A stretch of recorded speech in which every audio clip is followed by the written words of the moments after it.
At this time of the year, people get very conscientious about life and living this in the future, and I am here to give you some guidance on how to make sure that you stand true to yourself and don't listen to the negative from other people.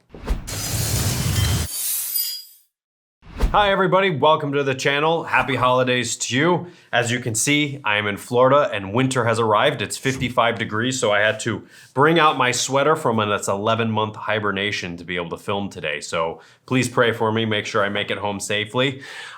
Today, what I want to talk to you about is dealing with negativity, dealing with introversion, dealing with the problems that you receive. This is the holidays. People tend to become more aware of themselves or maybe aware of life's problems during the holidays, especially after all of the coronavirus lockdowns and things that we've had. It's sort of like, how is everybody's mental health, so to speak? Now, this isn't necessarily about mental health, but what I am trying to say is, how do you reach your goals and get over the doubt and the problems that you might be running into when it comes to dealing with people, running a business, especially during the holiday time when we want to see our friends and our family and maybe we can't, and then it causes us to just doubt every decision in life we have ever made, or overcoming tough times in business. This is not just a video that is here for people who are feeling like they're lost, okay? But I want to go over where some of this doubt comes from and kind of how even things that I have done to overcome negativity that I have received. I've done public speaking. I have had a room full of people that were hostile towards me or disagreed with what I had to say. And, I just walked off the stage, and the next day when I gave my next presentation to a different group of people, nothing changed. I didn't worry about what these other people had to say. And so I want to kind of talk about that here. And what I really want to start with for an entrepreneur, for a business owner, for anybody who really has a business in these time period and might be having a hard time, I want you to think about what a friend means to you, okay? Everybody has a different idea of what a friend is to somebody. To some people, a friend is that person that you're always with because you've always grown up together and because, you've known them for 12 years, and if you turn their back on them, et cetera, et cetera. To me, a friend is a person who has a common goal as me, who wants to work and help each other towards achieving those goals. That is what a friend is to me, okay? So it doesn't just have to be somebody that I've known the longest. It has to mean with, well, what are my goals and what are that person's goals? Some of my best friends growing up had completely different goals than I did. And when I was 16, 17, 18 and working and traveling and lecturing, they had completely different goals and we drifted apart as a result of it. Now, I like those people a lot, but there's nothing in common anymore. And so I'm not going to hold on to that just for the sake of, well, we used to be really close friends and so we need to stay that way. Now, why do I bring up what is a friend? Well, it also has to do with what is a good customer for you. A good customer is not somebody with money, okay? That is a myth. A good customer is somebody who wants the same product or the same idea or goal that you have and wants to pay money to achieve that so that you guys have the same vision. If I sell yellow bricks and somebody comes up to me and says, I only want red bricks, okay? A good customer is not for me to then take my yellow bricks, pay somebody to paint them red, and then try and hope that that guy's happy, because in reality, he's not gonna be happy with the red bricks that I painted for him, and it's gonna be a problem. So somebody comes up and says, I want red bricks. Well, that's not what I do. You should probably go to the red brick factory because I am the yellow brick factory. That is not a good customer. Now, why does this have anything to do with it? Well, it's been found through numerous studies and opinions and almost like an old wives' tale that 20% of people are kind of troublemakers. 20% are not going to be happy no matter what you do. So you need to have good friends and good customers who have the same goals and ideas that you do, or else they're probably going to create problems or trouble for you. And this is important because a troublemaking type person, let's call him Joe the Jerk. Whenever I do a seminar, I always call these people Joe the Jerk, right? Joe the Jerk comes walking into your life and says, you're a moron. Only a fool would sell nothing but yellow bricks. You need to have yellow and red bricks, or I'm gonna file a complaint, or whatever. Now you doubt yourself. And you go, maybe I really should have yellow and red bricks. I mean, I could be a fool. Now you've doubted yourself and your goals and your ideas about what it is that you're trying to do with your business. And that leads to introversion. That leads to doubt. That leads to worry. Well, what if I do need to have yellow and red bricks? And now you're not sleeping at night because you don't have red bricks, but you can't get red bricks because you only have yellow bricks. And to get red bricks means it's going to be more expensive and people aren't going to pay more money. And now look at the conundrum that you've gotten yourself into. All because you accepted a criticism from a person with a different goal than what you have. And that is the important part here.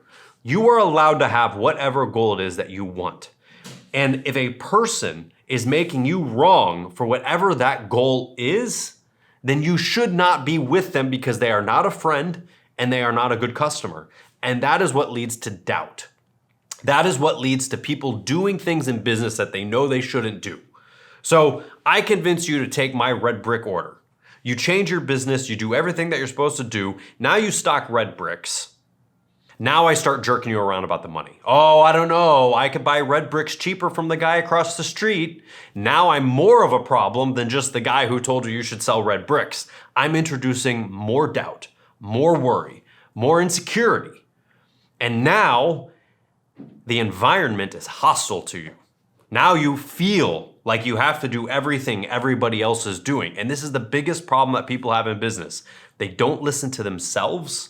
And they only listen to the negative 20% that are out there that cause them problems. I always found it interesting when I would do public lecturing and talk about my program and have failing business owners try and tell me how I should improve my public speaking or how I should change my program. Let that sink in for a second. Here I am helping people. I have all of this big company behind me. We have fantastic results. We lead the industry that we are in, and yet failed people who are here trying to learn come to me and say, you should really do things this way. Now, if I listened to that person, I would be a failure because they are not the people I'm looking for. Now, I don't have a problem taking 20% of the people that I deal with and just kicking them off to the side. In fact, I expect that 20% of the people I deal with are going to create a problem or trouble somehow. And so what do? At the first sign of a problem, at the first sign of something going askew, I say, you know what, this program's probably not for you. Here's your money back. Here's what we're gonna do, and I carry on. Or I cancel doing business with them and they don't even realize it. I go, yeah, we've just been really busy. Maybe we'll catch up in the new year and I'll check in on you. I never call that person back. I have already dismissed them or flushed them out of my life without them even realizing it. And the reason that this is important is because strong-willed people, people who want to succeed, people who want to do good, are going to be attacked by this 20%. And anybody who makes you wrong for your reach or you're trying to help them or whatever it is that you might be doing, anybody who makes you wrong for that is not a friend and you need to move on. I don't care if you've known that person for 15 years, okay? That does not mean that they are your friend. And people say all the time, oh, doing business with friends, it's the worst idea. No, it's not actually. The worst idea is doing business with somebody who's not really your friend. And you see, this is where people get across. Well, I've known Joe for 16 years and, we've been through the thick of it, so I guess we'll figure this out. But does Joe have the same goals that you do? Probably not. Therefore, it will fail. And it will cause you undue stress. And it will cause you failures because you let that 20% person make you doubt yourself. Now, that is not to say that I am not open to criticism. I have been criticized from people before. Hey, when you do this lecture, maybe you could do such and such. And I'd go, that actually does make sense. I could tie this into that and it might communicate better. I'm fine with that. But when somebody comes up and says, oh, no, what you're doing will never work, and yet I have thousands of examples of it having worked, okay, that person means nothing to me. And therefore, I have zero relationship with them. Because if I listen to that, I will fail. Listening to a person like that will cause you to fail because you start to doubt yourself based off of somebody else's opinion. Now, you have to be willing to take criticism and you have to be willing to admit when you are wrong.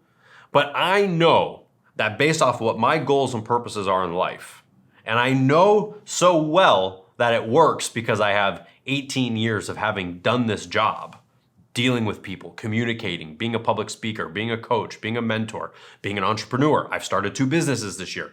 That when somebody else tries to come in and tell me how I should do it, I'm already kind of over it, right? So you kind of have to take it with that. Now, this is important to your mental well-being because that 20% are the people that cause you the anguish that you go through. And when you listen to that doubt and you grant that doubt some sort of reality, like, well, maybe they're right. As soon as you do that, you've actually violated your own personal integrity of what is right and what is true for you. And now you've gone into a doubt and now life is shaky. And I've been there and I've done it and I've listened to people like that. And you just can't do that. So what you have to decide upon, it's the holiday season, right? Decide for yourself where you and your business want to go, where you and your career want to go, what type of a person it is that you really want to be. Decide for yourself what those true goals and purposes are for yourself and follow those fully. And do not listen to the 20% of the people that are out there that just want to cause you problems. Because that is what these people do.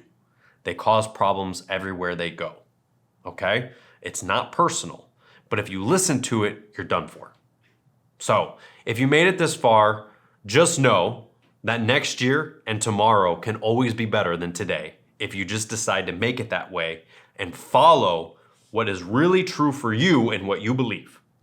And if you do that in business and in life, you will be much better off and you will feel much better. Also, cut those people off who have different goals and ideals than what you have because it's not helping you to be connected to them and it's not helping them, okay? Hold true to what is true for yourself and follow that. I'll see you next time.